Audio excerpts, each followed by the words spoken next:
Bien. Bueno, les decía que ya terminaron con todo el tema de impuesto a las ganancias, todo lo de personas jurídicas, y si bien la clase de hoy estaba programada para dar algunos conceptos de derecho tributario, vamos a abocarnos primero a dar bienes personales, porque ya el jueves empiezan con los prácticos de bienes personales. Así que vamos a ver este nuevo impuesto. Bueno, ¿se acuerdan que cuando nosotros arrancábamos con las primeras clases, habíamos dicho que había varias formas de medir la capacidad contributiva del ciudadano? Una era en función de la renta, otra era en función del patrimonio y la otra en función del consumo. Así que cuando hablamos de medir la capacidad contributiva en función del patrimonio, ahí tenemos el impuesto a los bienes personales. Este impuesto, bueno, como en todo impuesto, dijimos la vez pasada que tenemos que analizar cuál es el hecho imponible. Igual que en ganancias, genéricamente el hecho imponible tenemos que analizar el aspecto objetivo, subjetivo, temporal, espacial. El impuesto a los bienes personales es mucho más simple que el impuesto a las ganancias. Un hecho imponible del impuesto a los bienes personales, ¿qué es lo que está grabando? Es la posesión o tenencia de bienes al 31 de diciembre de cada año, en cabeza de personas humanas y de sucesiones indivisas. Este hecho imponible, compuesto por los distintos aspectos, si analizamos el aspecto espacial, se refiere a los bienes que estén situados tanto en el país como en el exterior. Y su aspecto objetivo es la posesión o tenencia de esos bienes. En lo que se refiere a sujetos, van a ser las personas humanas y las sucesiones indivisas. Y con respecto al aspecto temporal, Profe, ¿puede repetir? Perdón, discúlpeme, ¿puede repetir el espacial? el espacial son los bienes situados en el país o en el exterior.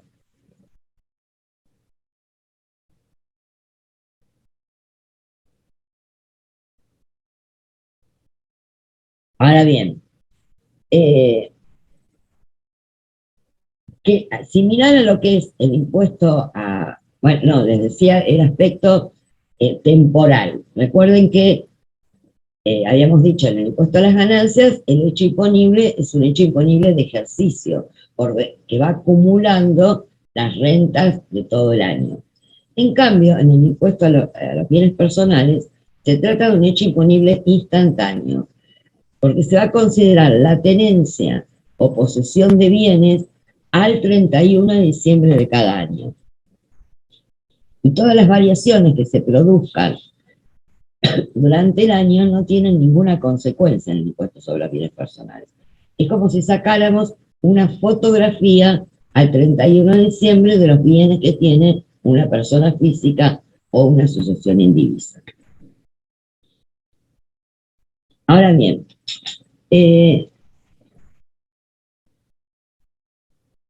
cuando hablamos del aspecto espacial, que está definido en el artículo 16 de la ley, cuando ustedes vean la ley de bienes personales van a ver que no arranca con el artículo 1, porque esto vino de una ley ómnibus que incorporó el impuesto a los bienes personales dentro de un montón de otras cuestiones. Entonces, en el artículo 16, cuando nos referimos al aspecto espacial, que es la descripción del lugar en que se configura el hecho imponible, el nexo de vinculación, de acuerdo a una reforma que hubo posteriormente, es el criterio de residencia. Entonces, se va a definir si son sujetos del país o sujetos del exterior en función de la residencia que tengan. Esto fue modificado a partir del año 2019 Y el concepto de residencia es el mismo que utilizamos para ganancias. Nos remite a la ley de impuesto a las ganancias. Ustedes recordarán que hubo toda la movida con este tema, porque antes el criterio para aplicación de impuesto a los bienes personales era el criterio del domicilio. Y deben haber leído que se armó mucho lío con gente que estaba tratando de migrar la residencia a Uruguay, por ejemplo, que fue el caso famoso.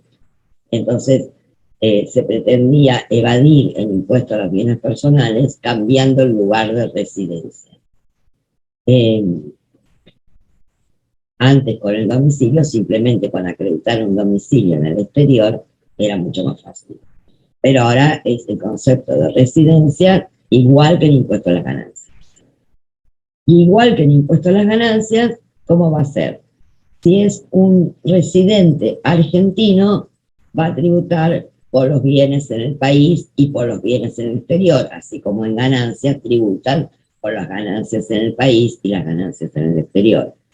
En cambio, si se trata de un sujeto residente en el exterior, va a tributar únicamente por sus bienes en el país. Acá, ya conociendo muchas cosas del impuesto a las ganancias, nos va a resultar mucho más fácil analizar el impuesto a los bienes personales.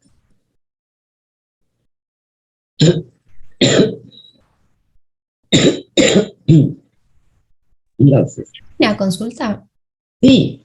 El aspecto, digamos, el sujeto, ¿lo podría repetir?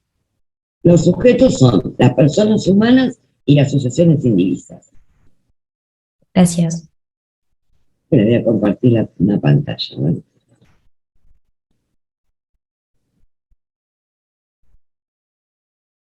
¿La ven ahí? Sí, profe. Sí. Bueno.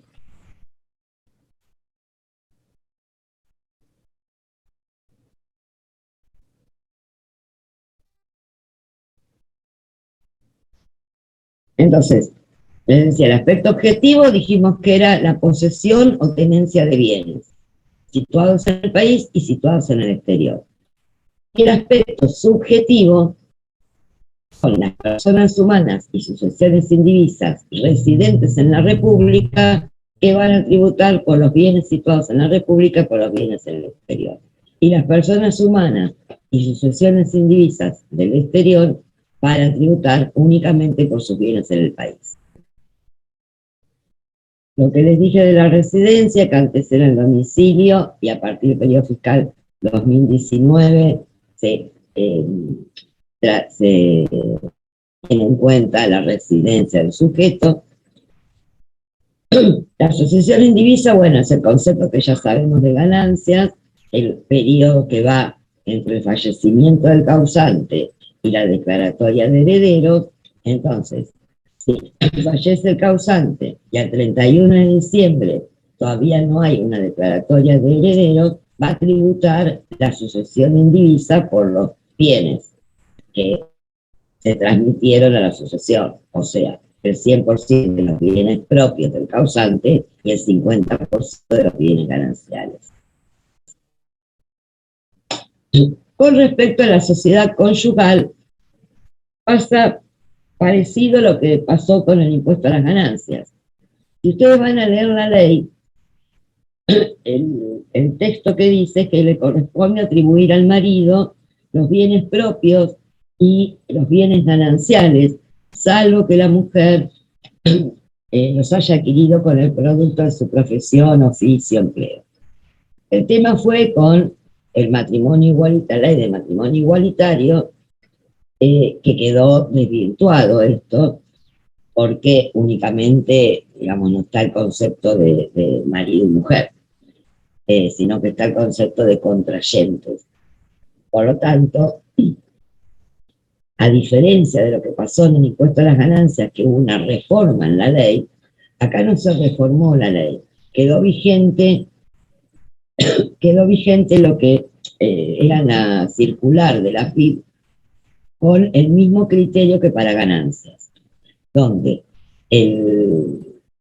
cada uno de los contrayentes declara la totalidad de los bienes propios y los bienes gananciales que hayan adquirido con el producto de su profesión, oficio o empleo, y los beneficios de los bienes gananciales en la medida que los hayan adquirido con el producto de su profesión, oficio o empleo. O sea, esto es igual que como está en ganancias, con la única diferencia que si lo leen en la ley no está plasmado, sino que sale de la circular. Otro tema con los sujetos es el caso de los menores de edad y de los pupilos. Con la reforma, igual que en ganancias, con la reforma del Código Civil, donde ya se cambia el concepto de patria potestad, al revés, se incorpora el concepto de patria potestad, el que ejerce la patria potestad va a tener que declarar los bienes que pertenezcan a los menores de edad. Se va a tener que presentar una declaración jurada, sacar el quid al menor de edad y presentar la declaración jurada en nombre del menor. Antes se declaraban, eran declaradas por los propios padres, cuando no se había modificado este concepto. Después el Código Civil modifica el concepto de patria potestad y que los padres no son los administradores de los bienes de los hijos menores. Por lo tanto, pasan a ser sujetos los menores.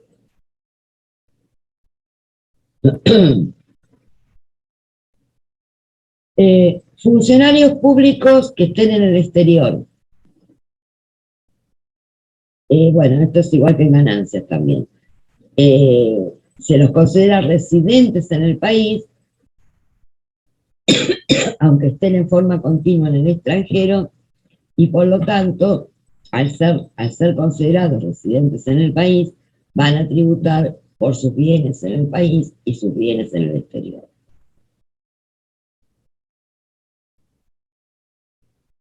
Si estoy hablando de un condominio, o sea, de dos personas que comparten un mismo bien, lo que va a tener que hacer es declarar los bienes en la proporción que tenga cada uno.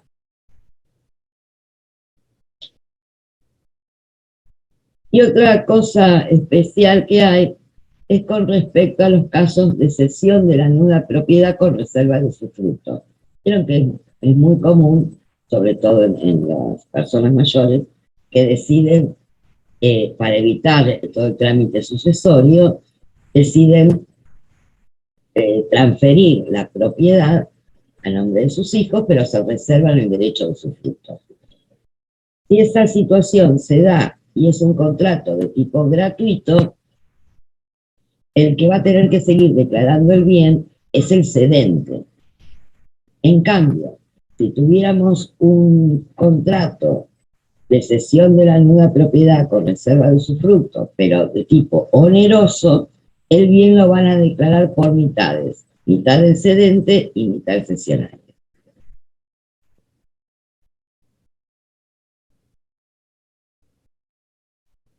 Bueno, del aspecto temporal, no hay mucho para decir, que son los bienes existentes al 31 de diciembre de cada año.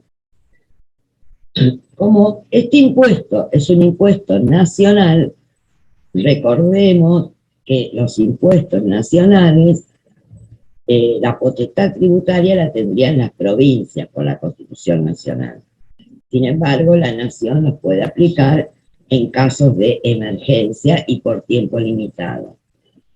Cuando se creó este impuesto a los bienes personales, regía hasta el 31/12 del 91.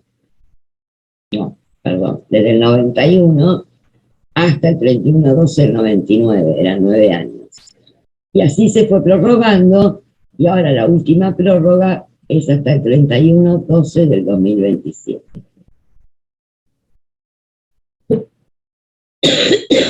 Y obviamente lo van a seguir prorrogando como el impuesto a las ganancias. Bueno, Ya les dije esto, que es un hecho imponible instantáneo, que es una fotografía de la situación, y que todas las variaciones que se producen durante el año no tienen una consecuencia en la tributación. Una crítica que se le hace al impuesto a los bienes personales es el hecho de que si medimos la capacidad contributiva en función solamente a la tenencia de bienes y no al patrimonio. Entonces, yo puedo tener muchos bienes, pero tener muchas deudas. O adquirir un inmueble y tengo deudas con un crédito, por ejemplo, con el mismo monto. Sin embargo, en el impuesto a los bienes personales no se tienen en cuenta las deudas. Anteriormente al impuesto a los bienes personales existía el impuesto al patrimonio neto, se llamaba, que aplicaba a las personas humanas y sucesiones sin divisas, pero que tenía en cuenta, restaba el pasivo que tuviera la persona humana. Con lo cual era mucho más equitativo en cuanto a la medición de la capacidad contributiva. Eso lo eliminaron. En bienes personales no se pueden descontar deudas, con una única excepción, que es en el caso de que tenga créditos hipotecarios para compra de casa-habitación. ¿Se acuerdan que en ganancias yo tenía como deducción general, podía decir los intereses que había pagado por un crédito hipotecario para compra de casa-habitación? Bueno, acá en bienes personales me permiten deducir la deuda, o sea que tomo el valor del bien y le resto la deuda que tenga por el crédito, únicamente para casa-habitación. Es la única excepción al concepto este de que no se computan las deudas. Es la única excepción. Profesora, perdón, ¿esto tiene que ser sí o sí instrumentado con un crédito hipotecario? Sí, sí. Es decir, Espera, me agarró una duda existencial. No. Créditos para la compra no son hipotecarios. Créditos para la compra de casa-habitación.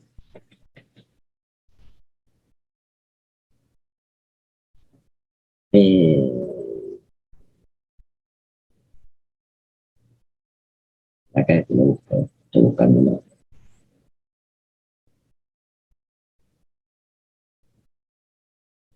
Créditos, no hipotecarios, créditos.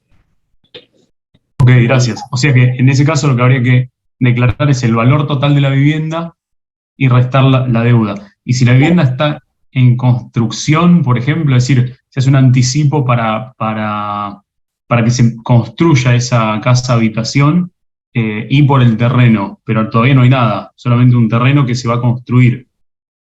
Bueno, a ver, si no hay nada tendría por un lado el inmueble. Sí. El inmueble lo tengo que declarar. Sí. El terreno. Entonces tendría el terreno por un lado. Lo que digan, si di un anticipo y no hay nada, tenés dos opciones. O tenés un crédito por el anticipo que diste, o tenés una obra en construcción. Con las inversiones que vas haciendo sobre el terreno, vas declarando como obra en construcción. Ahora, si diste un anticipo y todavía no hay ninguna obra, lo podés declarar como un crédito. Ok, gracias. No. Bueno, ahora bien, dijimos que los residentes en el país tributan por los bienes en el país y en el exterior, y los del exterior tributan solamente por los bienes en el país. Con lo cual, acá la ley se ocupa de definirnos cuáles son los bienes en el país y cuáles son los bienes en el exterior. ¿Por qué es importante esta distinción? Una, por esto que estamos diciendo, porque la base imponible va a depender del tipo de sujeto, y de acuerdo al tipo de sujeto tendré que distinguir qué tipos de bien son. En segundo lugar, porque tienen distintos mecanismos de evaluación, los bienes en el país que los bienes en el exterior. Y la tercera situación es que vamos a ver en el mecanismo de liquidación que van a tributar con distinta alícuota por los bienes en el exterior, con algunas condiciones que más adelante las vemos. O sea que lo importante acá es distinguir cuáles son los bienes en el país y cuáles son los bienes en el exterior. En el artículo 19 de la ley nos dice cuáles son los bienes situados en el país. Y en el artículo 20, cuáles son los bienes situados en el exterior. En realidad, si ustedes tienen la ley de bienes personales,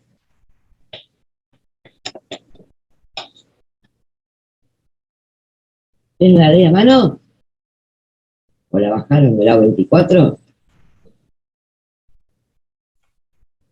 No, profe, yo en el A24 no la encontré. La estaba buscando por internet, pero no sé bien cuál es el número. Me aparecen un par de cosas, de resoluciones de AFIP, y no sé muy bien. Ley 23.966 y sus modificaciones. ¿Y el decreto cuál es? ¿El 281 o el del 96? ¿Cómo? Porque me aparecieron dos decretos. Me apareció el decreto 281 del año 97 y otro decreto del año 96. Pero no sé cuál de los dos es. No, pero te fíjate si no es el decreto reglamentario de la ley 23.966. Sí, ese me parece que es el 281. Bueno, espera, dame un minuto.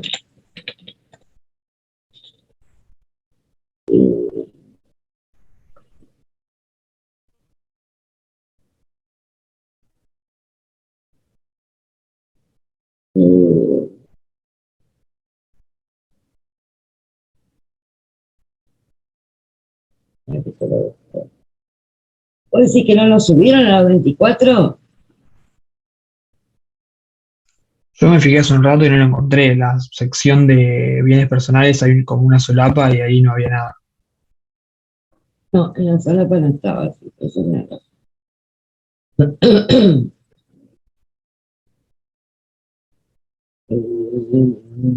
Facultad, ¿dónde está?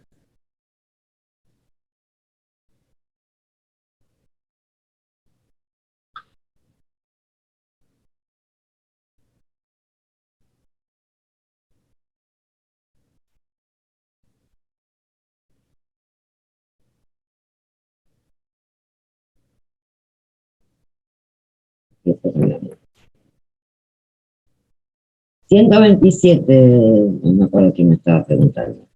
Sí, profe, en la ley aparece, ¿viste la de repar que está? El decreto 127, que es del 96, y el decreto 912, que es del 2021. Esos dos creo que son. 92 o 99. No. A ver, espera. Ese 912 del 21 habla de la alícuota diferencial para bienes en el exterior. Agrega algunos artículos. 912. Espera. No, a ver, tenemos dos cosas. El decreto reglamentario de la ley, ¿sí? Que ese es el 127 del 96. Después, hay un decreto, pero no es el decreto reglamentario, hay un decreto que es el 99. 99 del 19. Ese es el que implementó el tema de las alícuotas diferenciales. Ese deben haber subido a la 24. Pero el decreto reglamentario de la ley es el 127. Bueno, volviendo a la ley. Les decía que lo importante de distinguir los bienes y que la ley los especifica en el artículo 19 y en el artículo 20. En el 19, por eso les preguntaba si tenían la ley, nos da un detalle de cuáles son los bienes. Pero, por ejemplo, empezamos. Inmuebles situados en el país, rodados situados en el país, naves, aeronaves de matrícula nacional, automotores patentados en el país, bienes muebles que estén en el país, dinero y depósitos en cuentas en el país, acciones de empresas que esté el país, bueno, créditos del país. Si ustedes lo leen, el artículo 19 no tiene mucha ciencia. Y el artículo 20 es a la inversa. No va a decir, los inmuebles ubicados en el exterior, los rodados ubicados en el exterior, los créditos del exterior. O sea que no hay, no dice el exterior, dice fuera del país. No hay cosas raras que nos llamen a duda de dónde están situados los bienes. Y, como toda ley, tiene exenciones que están mencionadas en el artículo 21 de la ley. Aparte, la ley de impuesto a las ganancias, no, la ley de impuesto a los bienes personales no es tan rebuscada como la otra. Fíjense que tenemos, mencionamos cuál es el objeto, quiénes son los sujetos, definición de bienes en el país y bienes en el exterior, que son artículos 19 y 20, no merecen ninguna cosa difícil, y como toda ley después tienen las exenciones, que recuerden que las exenciones son aquellas circunstancias, o en este caso aquellos bienes que estando dentro del objeto, la ley los excluye y no hacen hacer la obligación tributaria. ¿Qué bienes van a estar exentos? Artículo 21 de la ley. Los bienes pertenecientes a las misiones diplomáticas y consulares extranjeras. Personal administrativo, técnico, todos los bienes que pudieran tener en el país están exentos. El inciso B habla de las cuentas de capitalización de la ley 24.241, que ya no existen más, que eran lo de las AFJP, del régimen de capitalización, del régimen jubilatorio privado, que ya no existe más. Y también está exenta, pero está en el mismo artículo, los planes de seguro de retiro. Inciso C, las cuotas de las cooperativas, las cuotas sociales de las cooperativas. D, los bienes inmateriales, cualquiera, llaves, marcas, patentes de invención, derechos de concesión, cualquier bien inmaterial está exento. El inciso E dice los bienes amparados por las franquicias de la ley 19.640. Esos son los bienes que están en Tierra del Fuego y las islas. Esos bienes están exentos. Los inmuebles rurales, cuyos titulares sean personas humanas y sucesiones indivisas. Y acá le agregaron cualquiera sea el destino de esos inmuebles rurales. En todos los casos están exentos. Esto generó también tiene toda una historia, porque los inmuebles rurales estaban exentos en bienes personales porque tributaban el impuesto, otro impuesto que había, que era el impuesto a la ganancia mínima presunta. El impuesto a la ganancia mínima presunta quedó derogado, con lo cual los inmuebles rurales, en principio y hasta ahora, no tributan ningún impuesto de tipo patrimonial, nacional al menos. Porque el provincial está en impuesto inmobiliario, que graban los inmuebles. Pero esto no sabemos si fue una cuestión de política tributaria, que los quisieron dejar eximidos de todo el impuesto, pero generó una polémica porque hay, hay lugares que están considerados rurales y que tienen inmuebles de casa habitación, y esos no tributan impuestos. Bueno, después están exentos, inciso G, títulos, bonos y demás títulos, valores emitidos por la nación, la provincia o los municipios. El inciso H, que es uno de los más importantes, los depósitos en moneda argentina o en moneda extranjera en instituciones regidas por la ley de entidades financieras, a plazo fijo, caja de ahorro, cuentas especiales de ahorro. No así las cuentas corrientes. La cuenta corriente está grabada, pero los depósitos a plazo fijo, tanto en moneda nacional como en moneda extranjera, están exentos. Plazos fijos o cajas de ahorro.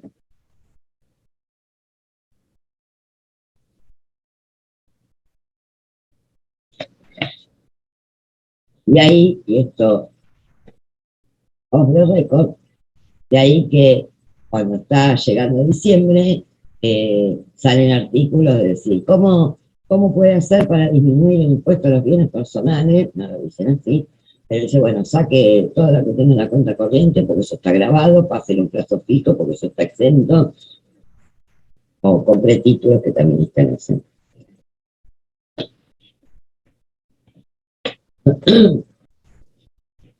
A partir del periodo fiscal de 2021 y siguientes, se incorporaron como exentos también las obligaciones negociables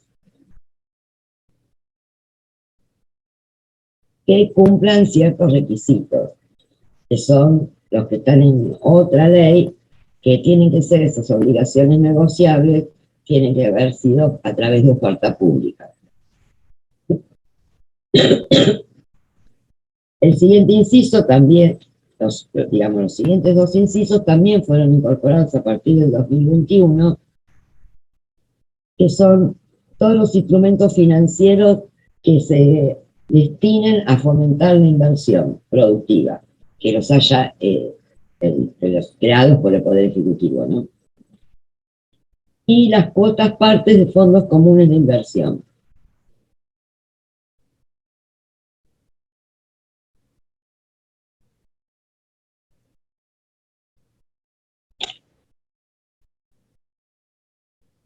Bueno, como verán hasta acá, no parece nada difícil. La única cosa que tiene como más complicada, si quieren llamarla, es cómo se evalúan los bienes. Yo voy a empezar al revés, por los bienes situados en el exterior. En líneas generales, los bienes situados en el exterior se evalúan a valor de plaza. Inmuebles, automotores, el resto de los bienes, créditos, moneda extranjera, tenencias en bancos del exterior, van a ir al valor al cierre al 31 de diciembre, convertidos al tipo de cambio comprador del Banco de la Nación Argentina, al 31 de diciembre o al último día hábil anterior al 31 de diciembre, en que exista cotización. De todos modos, la AFI publica las cotizaciones de las distintas monedas extranjeras al 31 de diciembre.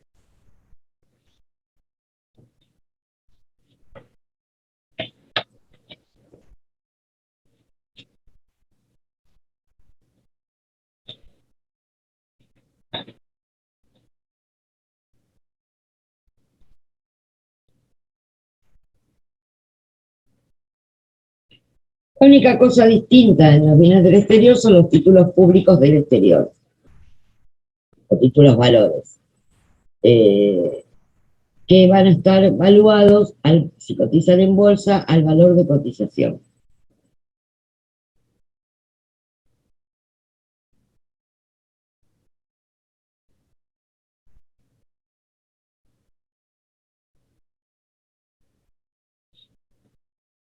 Y vamos con los bienes situados en el país. La primera cosa son los inmuebles.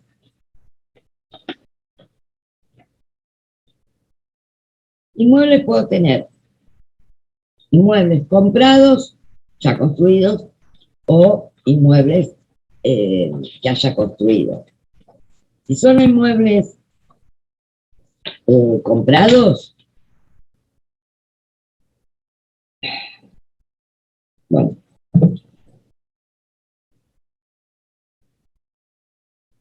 es un tema. A ver, la ley nos dice que para los inmuebles yo tengo que tomar el valor de costo actualizado comparado con la evaluación fiscal. El tema es que el valor de costo actualizado, como se habían suspendido los índices de actualización, índice de actualización sería 1. Comparado con la evaluación fiscal, ¿qué pasó? Se dieron cuenta que las distintas jurisdicciones, o sea, provinciales, tenían mecanismos totalmente diversos con respecto a cómo se evaluaban los inmuebles. Entonces, hubo una modificación ahí en la ley que se va a crear digo porque todavía no se creó, estamos desde el 2019 con esto, una comisión nacional para fijar un criterio de evaluación de los inmuebles uniforme en todo el país. ¿Y qué nos dice? Que mientras esa comisión no se cree, lo que vamos a tener que tomar es la evaluación del año fiscal 2017 actualizada por el índice de precios. Entonces, volvamos. Vamos a tomar el valor de costo actualizado, que va a ser 1, el índice, comparado con la evaluación fiscal. La evaluación fiscal del 2017 multiplicada por el coeficiente que para este año 2022 es 9, y pico.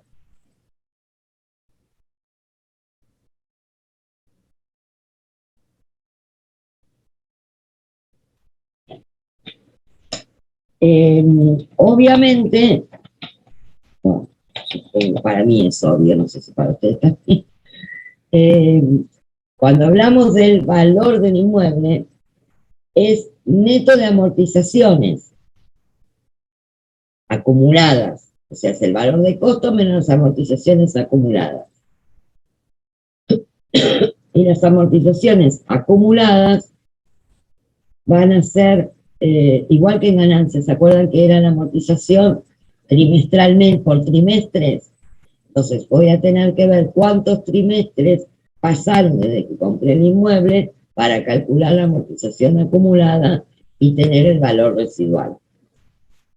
Costo menos amortizaciones me da el valor residual actualizado comparado con la evaluación fiscal. De los dos voy a tomar el mayor y ese va a ser el valor computable. Si estamos hablando, ¿hasta acá lo entienden? ¿Alguna duda? Bueno, sí. Si estamos hablando de inmuebles construidos, voy a tener el valor del terreno más las distintas inversiones, actualizadas también, y menos la amortización, y siempre comparado con la evaluación fiscal.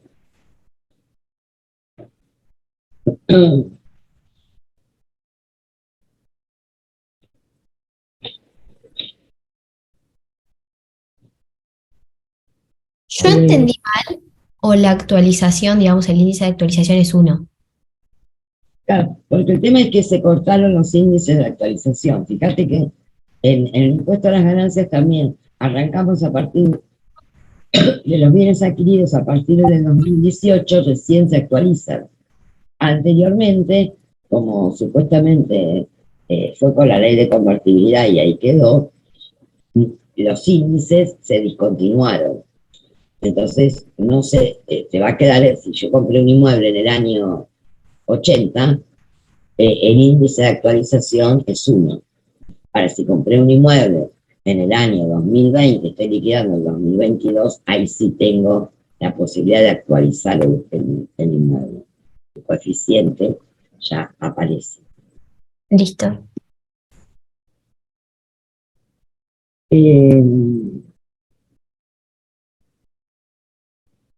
Ahora bien, si el inmueble, de que estoy hablando, es la casa habitación, dijimos que después le puedo restar los créditos hipotecarios, ¿sí? Y además, va a estar exenta la casa habitación siempre que no supere a este año la suma de, son como bastantes, referente a las 11 millones, no, 11 millones es el valor de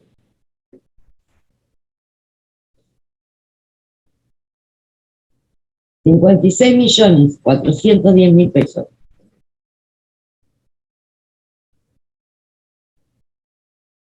O sea, que si después de todo eso, valor de costo, menos amortizaciones, menos el crédito vale por hipotecario, menos el crédito, menos la deuda que tengo, comparado con la evaluación fiscal, el valor es menor a 56.410.000 moneditas, eso está exento. Si lo superase, tributo por lo que supera.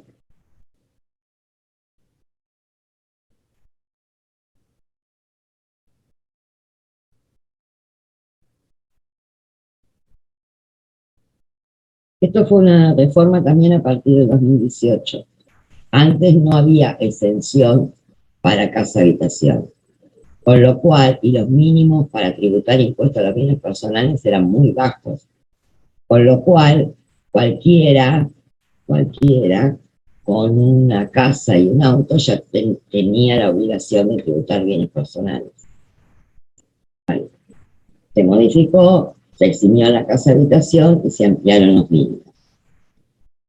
Este valor que estamos hablando, si ustedes se fijan en la ley, hablaba de 30 millones de pesos, pero actualizable. Por eso al 2022 llegamos a los 56.410.000. Serían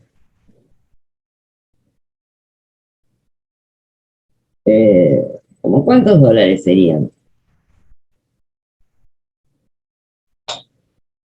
Estoy pensando en voz alta.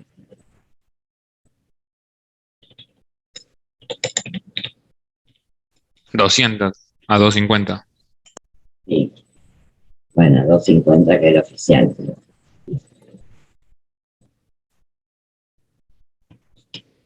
bueno. No. Si lo llevas a valor de dólar blue, no hay nada. Estoy haciendo un análisis. Bueno. Entonces, con respecto a la evaluación de inmuebles, esas dos cosas como importantes. Comparar con la evaluación fiscal y que si es casa habitación, hasta los 56 millones queda exento. ¿Qué otros bienes puede tener un contribuyente? Automotores. Automotores lo mismo, es el valor de costo menos las amortizaciones acumuladas. Acá, ¿con qué comparo? ¿Cuál es la comparación que me hace hacer la ley? Es con, bueno, antes nosotros decíamos el valor de tabla, porque la FI publicaba la tabla de valores. Ahora se generalizó la tabla que sigue publicando la FI, pero es la misma que se utiliza para los registros de automotor. ¿Vieron cuando uno va a hacer la transferencia que tienen un valor determinado en los vehículos? Bueno, tengo que comparar con el valor que tenga en el registro de automotor. Y o lo que publica la FIP, que es lo mismo, de acuerdo al modelo. Una particularidad que hay con esto es que esa comparación la voy a hacer mientras el rodado tenga vida útil. Es decir, si yo estoy en el 2022 y compré un auto en el 2015, ya pasaron los 5 años de amortización. Por lo tanto, el valor computable es 0. O sea, no tengo que comparar con el valor del registro y tomar de los dos el mayor. Eso lo hago mientras tenga vida útil el rodado. Y acá, con respecto a la vida útil de los rodados, hubo el año pasado o el anterior, no, 2021 tiene que haber sido, un cuestionamiento de la FIP, que es ¿cuándo se termina la vida útil de un rodado? ¿Cuándo son los 5 años? Ejemplo, a ver, lo que quiero decir es esto.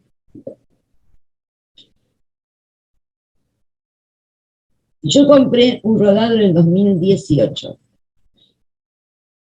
y estoy liquidando el año 2022. ¿Qué opinan ustedes? 18, 19, 20, 21, 22. ¿No? Al 31 de diciembre del 2022.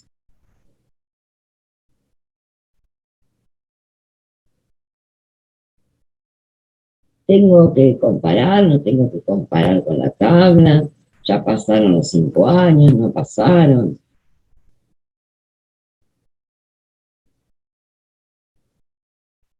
¿Qué opinan? Bueno, yo le digo lo que opinábamos todos hasta, no sé si fue el año 2021. Nosotros decíamos 5 años, 18, 19, 20, 21, 22, chau. Valor residual es 0 al 31 de diciembre. Por lo tanto, ya no comparaba con la tabla, por lo tanto, ya no tenía valor computable. Pero salió la FIP a decir que no, pueden buscar por ahí, a decir que no, que al 31 de diciembre todavía el bien tenía, si bien tenía un valor residual 0, todavía no había terminado la vida útil. Pero la vida útil en realidad terminaba el 1 de enero del año siguiente. Con lo cual, los 5 años donde tengo valor 0, igual tengo que computar el valor del bien, el valor del automotor, comparándolo con el valor de tabla o el valor del registro. Medio traído de los pelos porque, bueno, todos opinamos que el 31 de diciembre ya está, no tiene más valor. El valor residual es 0, no debería tener que compararlo, pero bueno, no nos vamos a pelear con la FIP y seguimos haciéndolo como yo quiero. Bueno, eso con respecto a los automotores.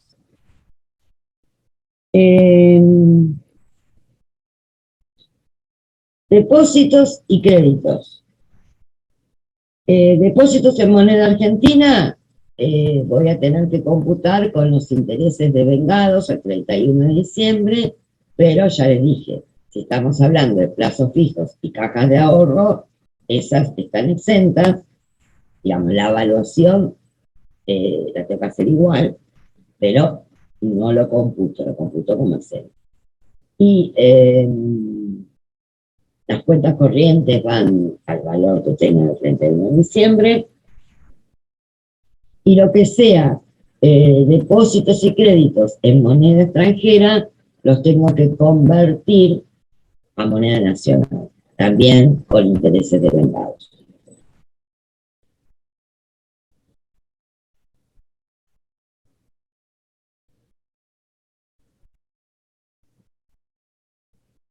Después otros bienes que puede tener un contribuyente son objetos de arte, de colección, antigüedades, joyas, todo ese tipo de cosas, no. Que tiene una clasificación, hay una nomenclatura para eso. Esos se van a computar también por el valor de costo o valor de ingreso al patrimonio actualizado.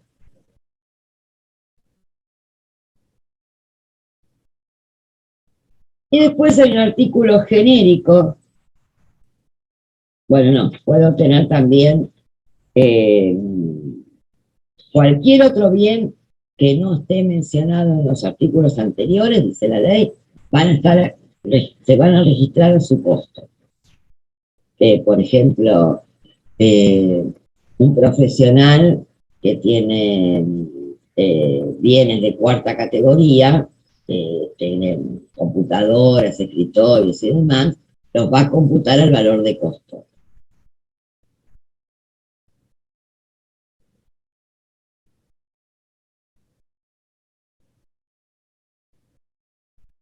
Los títulos públicos, que si bien dijimos que están exentos, también tengo que evaluarlos, porque los bienes exentos se evalúan y se clasifican como exentos. Después vamos a ver por qué.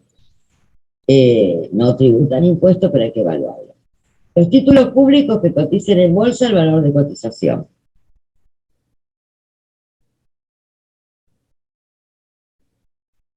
Y los que no coticen en bolsa, por su valor de costo.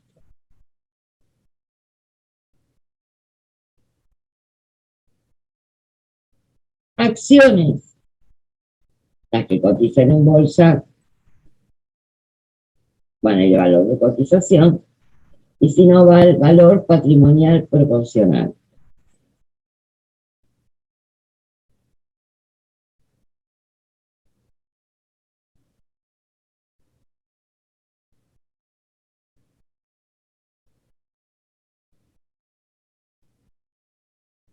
Participaciones en títulos de deuda o fideicomisos financieros. Si cotizan en bolsa, valor de cotización. Si no cotizan en bolsa, el valor de costo incrementado por los intereses que se hayan devengado.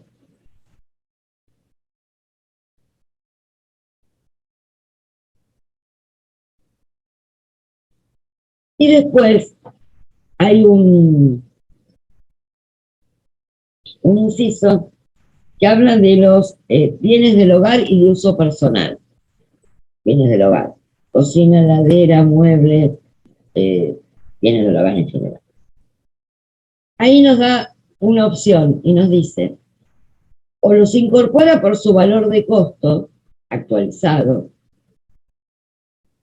lo cual me pregunto si ustedes están liquidando un impuesto a los bienes personales de Juan Pérez, que van a decir, bueno, a ver, tráeme la factura de la heladera, de la cocina, del dormitorio, de todo lo que te compraste.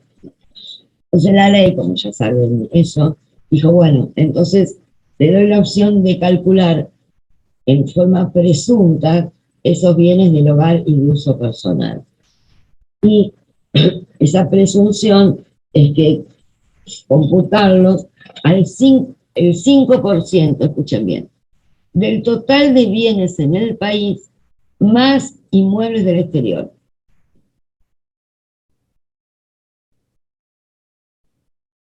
Sumo totalidad de bienes en el país, más inmuebles del exterior, como mínimo, tengo ahí el 5% de eso, va a ser lo que declare como bienes del hogar y uso personal.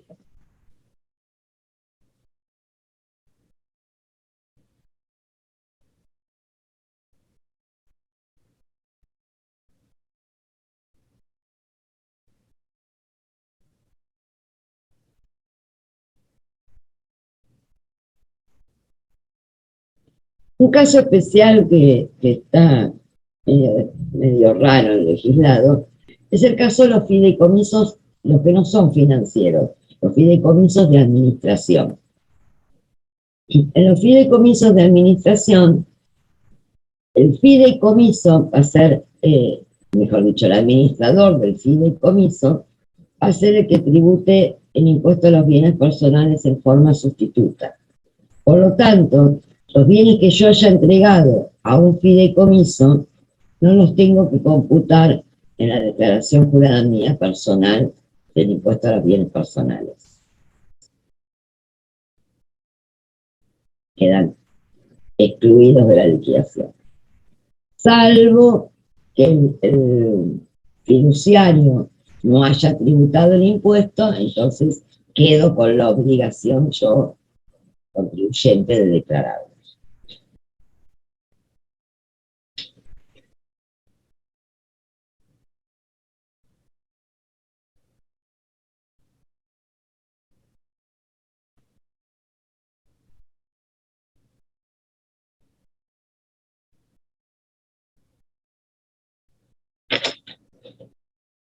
Bueno, en el impuesto a los bienes personales, hasta acá estamos, entonces tenemos definir cuáles son los bienes en el país, cuáles son los bienes en el exterior y hacer la correspondiente evaluación. Ahora bien, incorporan un mínimo no imponible, así como tenemos en ganancia un mínimo no imponible, bueno, también en bienes personales. El valor para el 2022 son 11.282.000 pesos. O sea que sumo la totalidad de los bienes, le resto el mínimo no imponible y sobre el excedente tributo el impuesto con una escala de tipo progresiva.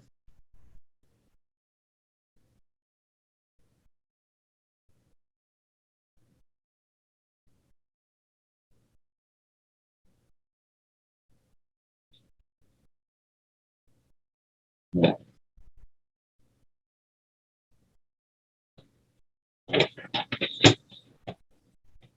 Hasta acá es casi todo lo que hay de bienes personales.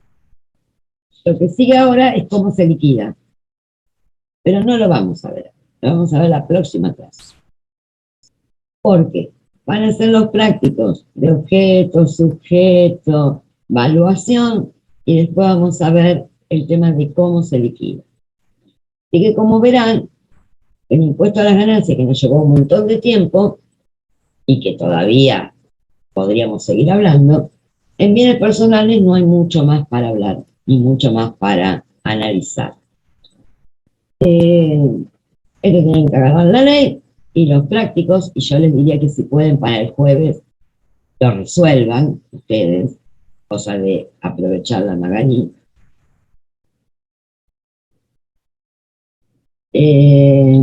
Martina, ahora te digo.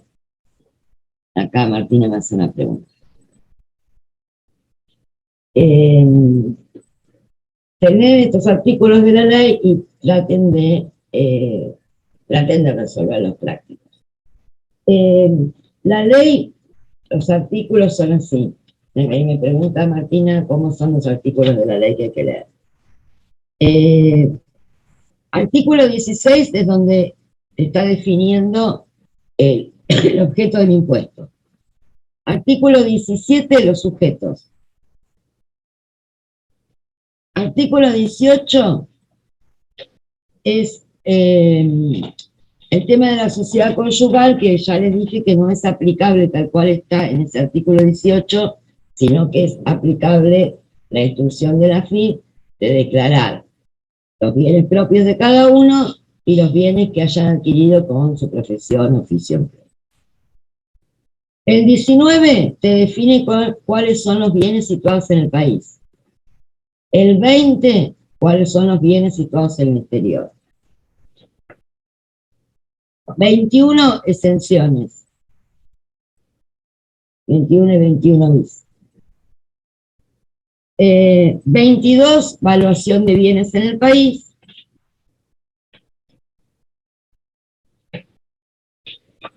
23, valuación de bienes en el exterior.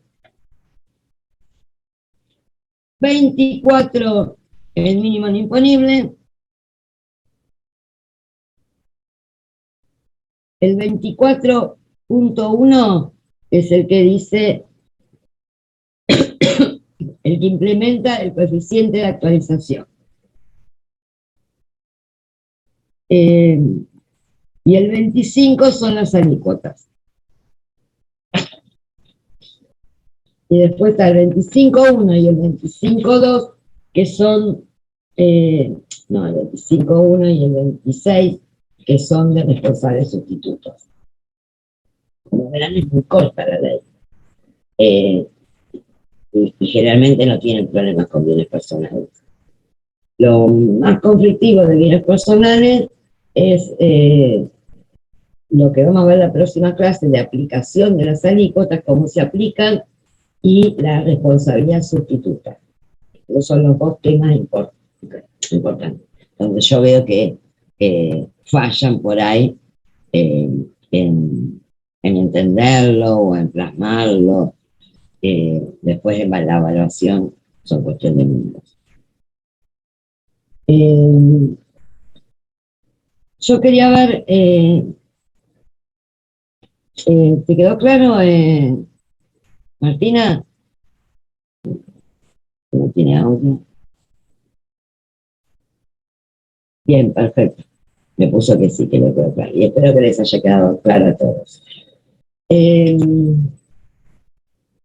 Yo quería ver si... bueno, nos quedan muy pocas clases. Y quería ver si les quedaron temas de impuesto a las ganancias. O que con los exámenes les hayan surgido dudas.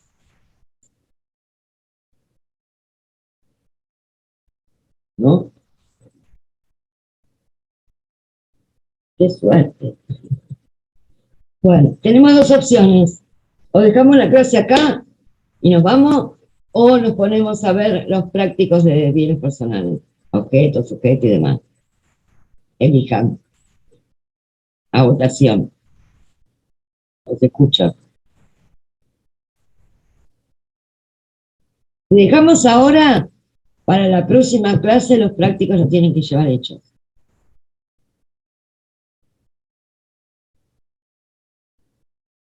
Bueno, si nadie elige, elijo yo, ¿eh?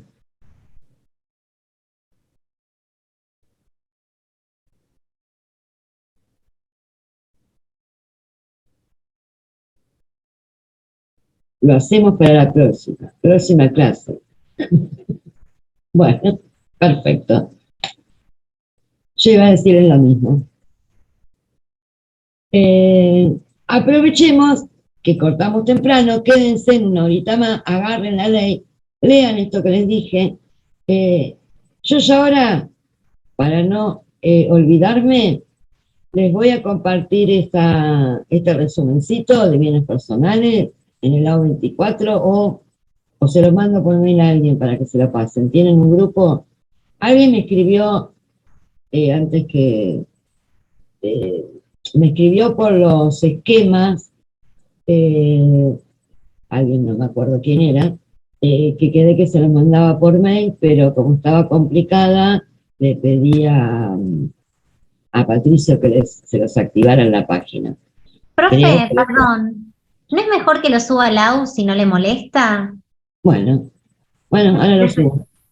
Va, si puede, porque por ahí no están todos los mails de todos. Bueno, lo subo a la 24. Bueno, en definitiva, los de ganancias creo que se los subió el titular a la U24. Que le dije a todos que se fijaran porque tenían, eran del año anterior y no los había actualizado. Por eso no se lo había mandado. Y bueno, después se me complicó y por eso no lo mandé a no me acuerdo quién que me había escrito y le prometí que se lo mandaba. Pero hablé con el titular para que se lo subiera directamente a la 24.